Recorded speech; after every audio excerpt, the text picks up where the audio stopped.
और नाश्ता भोजन करते थे, और क्या देश में हालात हैं, जो अंदरूनी खबर थी वो वहाँ मिल जाती थी। लेकिन जो हाल इन पिछले 11 वर्षों में पत्रकारों और पत्रकारिता का हुआ, वही हाल आज नए लोकसभा सदन में है। राज्यसभा के सदस्य और लोकसभा के सदस्य एक जगह बैठ ही नहीं सकते, और बैठ भी जाए तो पत्रकारों के साथ तो केवल पुरानी बिल्डिंग और नई बिल्डिंग के बीच में जो खाली जगह है वहीं बैठकर बात हो सकती है धूप के अंदर। तो आप समझ सकते हैं कि किस मानसिकता के साथ आज देश चलाया जा रहा है, किस मानसिकता के साथ पत्रकारिता के साथ व्यवहार किया जा रहा है, और किस मानसिकता के साथ विपक्ष के लोगों के साथ व्यवहार किया जा रहा है। उसमें बात मुझे ज़्यादा कुछ कहने की आवश्यकता नहीं है। लेकिन दादा हमारे सबसे वरिष्ठ पत्रकारों में से हैं आज देश में, जहाँ लगभग 50 साल से ज़्यादा उनकी पत्रकारिता का जीवन रहा है, और निरंतर हम लोगों के साथ गपशप के वो एक अंग रहे हैं। आपका हार्दिक स्वागत है दादा, और आपके जो विचार यहाँ रखे गए हैं वो अपने जानते ही हैं। मैं आलोक वाजपेयी जी का भी आभारी हूँ, जिन्होंने पता नहीं मेरे बारे में क्या क्या कह दिया, और मुझे कम से कम एक चीज़ का तो ब्रांड एम्बेसडर बनाया। उसके लिए मैं आपका आभारी हूँ, क्योंकि उस सांप्रदायिक सद्भाव रखने में मुझे कितनी गालियाँ पड़ती हैं, क्या क्या सोशल मीडिया पे कहा जाता है, और गद्दार तक का शब्द का उपयोग किया गया है। और मैं उन सब को धन्यवाद दूंगा, उन सब का आभारी हूँ जिन्होंने मुझे सांप्रदायिक सद्भाव और देश में एकता और अखंडता के लिए, अगर मुझे गद्दार कहा है, हो सकता है उनकी नज़र में, लेकिन आज देश में और इस देश के राजनीतिक परिदृश्य में हम सभी तरह की आलोचना सहने का हमारे पास क्षमता होना चाहिए। मुझे याद है इंदिरा गांधी जी के पास जब नटवर सिंह जी फॉरेन सेक्रेटरी रहे, वो जब रिटायर हुए तो वो कांग्रेस में शामिल हुए, और कांग्रेस में शामिल होकर उन्होंने जाके कहा कि मैं आपकी पार्टी में शामिल हो गया, और अब मैंने सूट बूट छोड़कर खादी के कुर्ता पजामा खरीद के लाकर मैं अब आपकी पार्टी में शामिल हो गया। तो इंदिरा जी ने कहा कि नटवर, इसमें खादी कपड़े पहनकर तुम राजनेता नहीं बनोगे, तुम्हें मोटी चमड़ी अपनानी पड़ेगी। जब तक until you have a thick skin you can't be a politician। तो मोटी चमड़ी होना हमारे लिए एक आवश्यक अंग है राजनीतिज्ञों के लिए, और मैं समझता हूं कि बहुत ऐसे कम लोग होंगे जो मेरे जैसे मोटी चमड़ी के लोग होंगे, जो गाली खाकर भी लोगों की बात हम लोग चर्चा करते हैं। जब सोशल मीडिया आया तो सोशल मीडिया पर उस समय जो एक कई एजेंसीज थी, मैं यहां नाम नहीं लूंगा और उनका भी नाम नहीं लूंगा, आप समझते हैं, जिन्होंने उन एजेंसीज को इंगेज किया, कैसे टारगेटेड अटैक होना चाहिए, कैसे कौन कौन से ऐसे व्यक्ति हैं जिन पर की टारगेटेड अटैक होने की आवश्यकता है, जो आपके सबसे बड़े आलोचक हैं, और इतना उनको आप निरुत्साह कर दीजिए कि वो सोशल मीडिया पर अपनी बात कहने के लिए डर जाए। 2011 में मैंने सोशल मीडिया पर रजिस्टर किया, और तब से लेकर मैं इस कार्य में हूं, और मुझे जो कहना है वो मैं बिना किसी भय के, बिना किसी के अपनी बात कहता हूं। अब एक बात है, पहले मेरे पत्रकारों से बड़े अभिन्न संबंध रहे, लेकिन अमृता जी के साथ शादी होने के बाद अब तो घर में पत्रकार हो गया। और जब घर में पत्रकार आ जाता है तो उसका एक, मैं समझता हूं कि फायदा जरूर होता है। मैं कबीर का बहुत बड़ा अनुयायी रहा हूं, आज भी हूं। निंदक नीरे राखिए आंगन कुटी छपाए। तो जब रोज सुबह हमारी चाय पर चर्चा होती है, क्योंकि कारण यह है कि वो भी व्यस्त रहती है, मैं भी व्यस्त रहता हूं, तो उस समय तक मैं अपने जो भी मुझे सोशल मीडिया पर डालना है वो डाल देता हूं। और उसके बाद जो विश्लेषण होता है और जिस प्रकार से मुझे हर ट्वीट पर, हर एक्स पर जिस प्रकार से उनका मुझे विश्लेषण सुनकर कहाँ मैंने गलती की। अब दिक्कत मुझे यह है कि मैं पढ़ा इंग्लिश मीडियम में, वो पढ़ी हिंदी मीडियम में, तो मेरी हिंदी स्वाभाविक है कि उतनी अच्छी हो ही नहीं सकती। अब आपने सुना भी उनको कितनी क्लिष्ट हिंदी में उनका भाषण रहा, लेकिन वहां जब मैं गलती कर जाता हूं तो फिर आप समझ सकते हैं कि किस प्रकार का मेरे पास, मुझे कहा नहीं कह नहीं सकता, किस प्रकार से मुझे आलोचना का शिकार होना पड़ता है। खैर, आज बाबा साहब अम्बेडकर की जयंती पर आप सबको मेरी हार्दिक शुभकामनाएं। और इस देश में जो आज के हालात हैं उस पर यदि हम लोग थोड़ा सा आज नजर डालें तो 1947 में जब भारतीय संविधान रचना की समिति का गठन हुआ तो महात्मा गांधी जी से पूछा गया किसको इसका दायित्व सौंपा जाए। तो गांधी जी ने एक ही बात कही, जिस समूह ने, जिस समुदाय ने हजारों वर्षों की द्वारा उत्पीड़न, भेदभाव, छुआछूत रखा है, सहा है, उस समूह से ही हमको किसी को तैनात उसमें अध्यक्ष बनाना चाहिए, ताकि उन वंचित वर्गों की आवाज हमारे भारतीय संविधान में प्रदर्शित हो। लेकिन किसी भी आजाद देश के संविधान लिखने के लिए जब तक उसको कानूनी ज्ञान ना हो वो क्या करेगा। उस समय केवल एक नाम सामने आया, वो नाम था बाबा साहब अम्बेडकर का, जिन्होंने कि बचपन से छुआछूत, भेदभाव का सामना किया, जिन्होंने अपने युवा अवस्था में पूरे तरीके से उन्होंने उनसे संघर्ष करते हुए वे निरंतर बढ़ते चले गए और कोलंबिया यूनिवर्सिटी से उन्होंने शिक्षा ली, लंदन स्कूल ऑफ इकोनॉमिक्स से उन्होंने सुनी। तो उनसे ज़्यादा शिक्षित और उनसे ज़्यादा काबिल व्यक्ति और उनसे ज़्यादा जिसने अपने जीवन में ही भेदभाव का सहन किया, उसके साथ संघर्ष किया और उससे संघर्ष ऊपर आए, उनको उन्होंने अध्यक्ष के लिए चुना। और हमें इस बात का गर्व है कि भारतीय संविधान की संरचना पूरे संविधान सभा ने,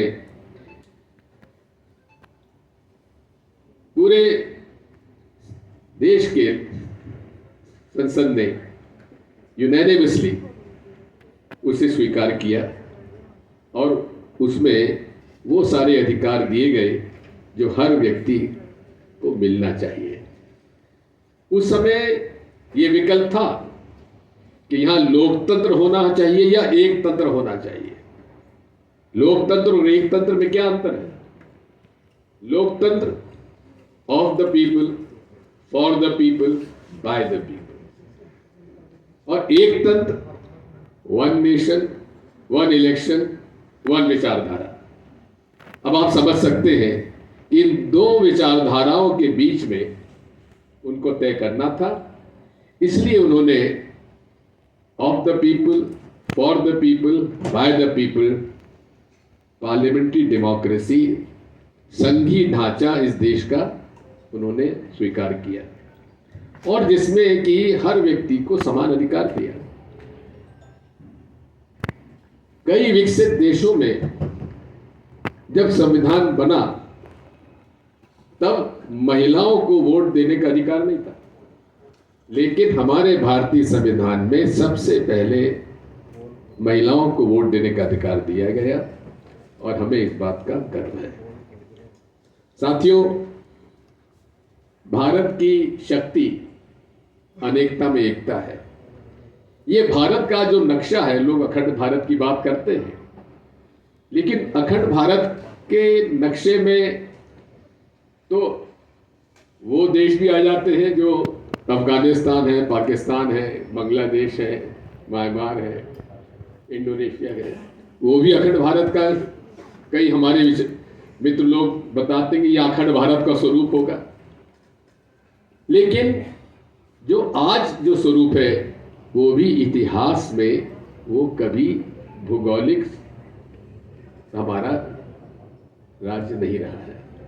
और ऐसे समय में जबकि एक तरफ नॉर्थ ईस्ट में वहाँ की संस्कार और संस्कृति अलग है, दक्षिण भारत में द्रविडियन संस्कृति है, इस प्रकार से यहाँ की अनेकता में एकता ही जो सबसे बड़ी शक्ति है। इसलिए उसको, उस डेमोक्रेसी को फेडरल स्ट्रक्चर आप नहीं देंगे तब तक ये देश में एकता नहीं रह सकती। जो आज पूरे तरीके से जो आज एक नेशन एक इलेक्शन की बात की जा रही है, वो अपने तरीके से एक नेशन एक इलेक्शन की बात करते हैं, लेकिन एक कानून, एक लॉ का पालन क्यों नहीं करते। बड़ी चर्चा आजकल होती है वक्फ बोर्ड की। वक्फ बोर्ड की चर्चा जब होती है तो अनेक बात कही जाती है, लेकिन भेदभाव उसमें झलकता है। अगर हिंदुओं के मठ और ट्रस्ट के अंदर गैर हिंदू नहीं हो सकता, सिख प्रबंधक समिति में गैर सिख नहीं हो सकता, ईसाइयों के ट्रस्ट में अगर गैर ईसाई नहीं हो सकता, फिर मुसलमानों के वक्फ बोर्ड में गैर मुसलमान क्यों होना चाहिए। संविधान में माइनॉरिटीज, लिंग्विस्टिक माइनॉरिटीज और माइनॉरिटीज, रिलीजियस माइनॉरिटीज दोनों को अधिकार दिया गया है। आज लिंग्विस्टिक माइनॉरिटीज और रिलीजियस माइनॉरिटीज दोनों पर प्रहार इस सरकार द्वारा किया जा रहा है। मैं आपसे इतना कहना चाहता हूं कि इस देश में यदि लोकतंत्र को जीवित रखना है तो हमें निष्पक्ष चुनाव आयोग की आवश्यकता है।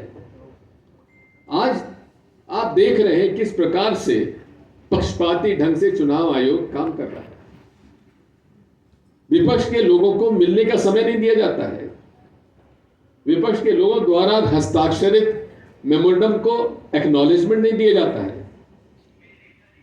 वोटर लिस्ट मांगी जाती है, वोटर लिस्ट मिलती नहीं है। वोटर लिस्ट में जब चाहो जब नाम काट दिए जाते हैं, जोड़ दिए जाते हैं, नियमों का पालन नहीं हो रहा है। जब ये सारी बातें कही जाती है तो उसका कोई उत्तर नहीं है, उसका कोई जवाब नहीं देते। सारी राजनीतिक दल केवल एक राजनीतिक दल के समर्थकों को छोड़कर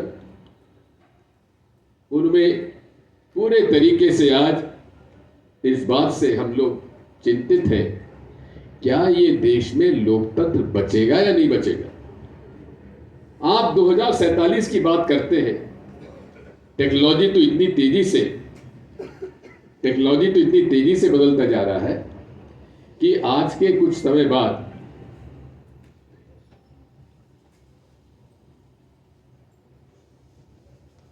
कब कहां किस प्रकार का की टेक्नोलॉजी आएगी,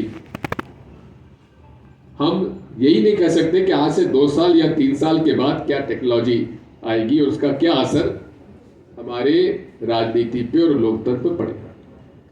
लोकतंत्र का जहां तक सवाल है, लोकतंत्र जीवित अगर रखना है तो निष्पक्ष चुनाव आयोग की आवश्यकता है। मैं तो शुरू से इस बात को कहता है, आइए महापौर जी आओ, आप सही समय पर आए हो।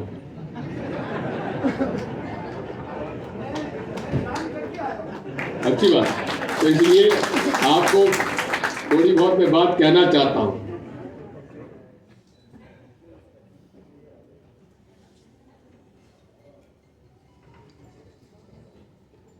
साथियों, आज निष्पक्ष चुनाव हो, ये भारतीय लोकतंत्र के लिए आवश्यक है। मैं तो शुरू से इस बात को कहता आया हूं कि भाई ये मशीन पर मुझे भरोसा नहीं है। 2003 के चुनाव जब विधानसभा के हुए मध्य प्रदेश में, उस समय पहली बार ईवीएम आई और मुझे उसमें बड़ी आपत्ति थी कि भाई हम बटन दबाते पता ही नहीं पड़ता हमारा वोट कहां गया। तो ये कोई आज बात नहीं कि चुनाव जीते कौन हारे, इस पर मैं नहीं जाना चाहता। मेरा तो एक नागरिक के नाते मेरा फंडामेंटल राइट है, जिसे मैं वोट दूं वहां वोट में डालने का मेरा अधिकार है। वो बात की बात, मैं जिसको चाहूं, नहीं ये बात है ना, देखिए निंदक नीरे राखिए ना। देखो बात ये है, 3 फंडामेंटल राइट आवश्यक, मैं तो कहता हूं।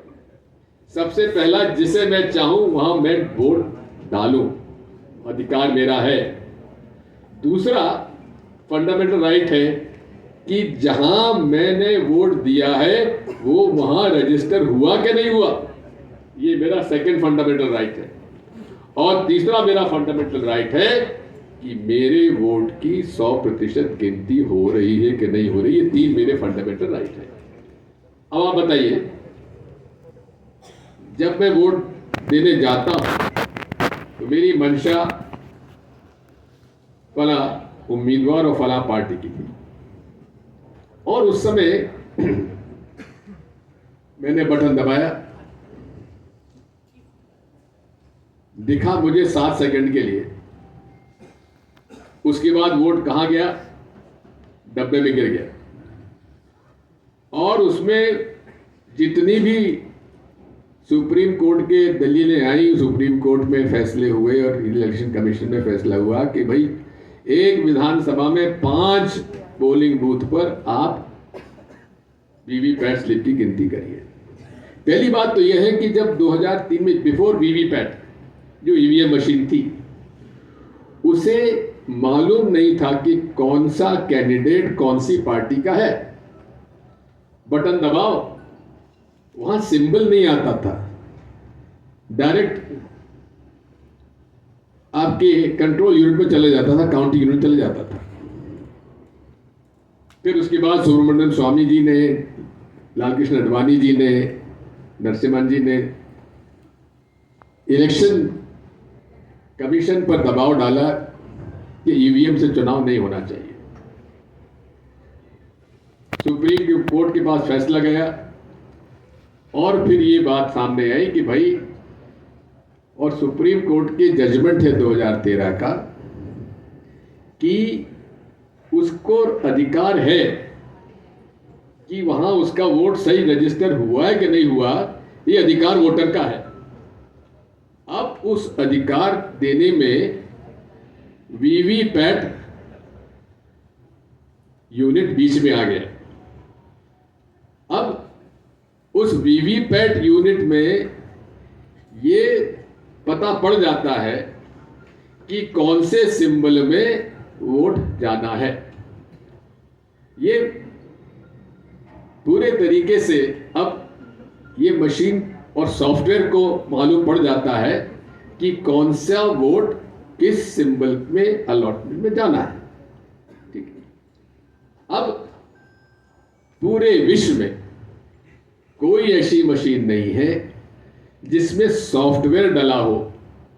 वो कंप्यूटर चलाने का आदेश मानेगा नहीं, वो मानेगा उस मशीन में डला हुआ सॉफ्टवेयर का आदेश मानेगा। और सॉफ्टवेयर का आदेश मानना, इसका मतलब ये है कि मैं जो आदेश दे रहा हूं मेरी बात नहीं मान रहा है, वो सॉफ्टवेयर का आदेश मान रहा है। और यही हमारी आपत्ति है कि उस वीवीपैट मशीन में सॉफ्टवेयर क्या डला है ये बता दीजिए। क्या उसको बताने में आपत्ति क्या है?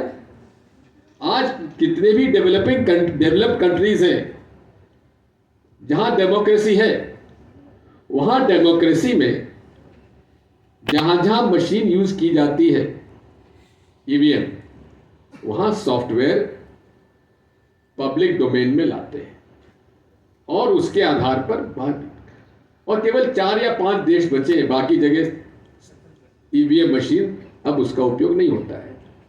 पहले तो दिग्विजय सिंह जब कहता था तो दिग्विजय सिंह के खिलाफ दुनिया भर के कहा जाता कि इसको कुछ मालूम नहीं है, चुनाव हार जाता तो उसके बाद बताता कि ईवीएम की वजह से हार गया। लेकिन अब तो डोनाल्ड ट्रंप की नेशनल इन्वेस्टिगेशन एजेंसी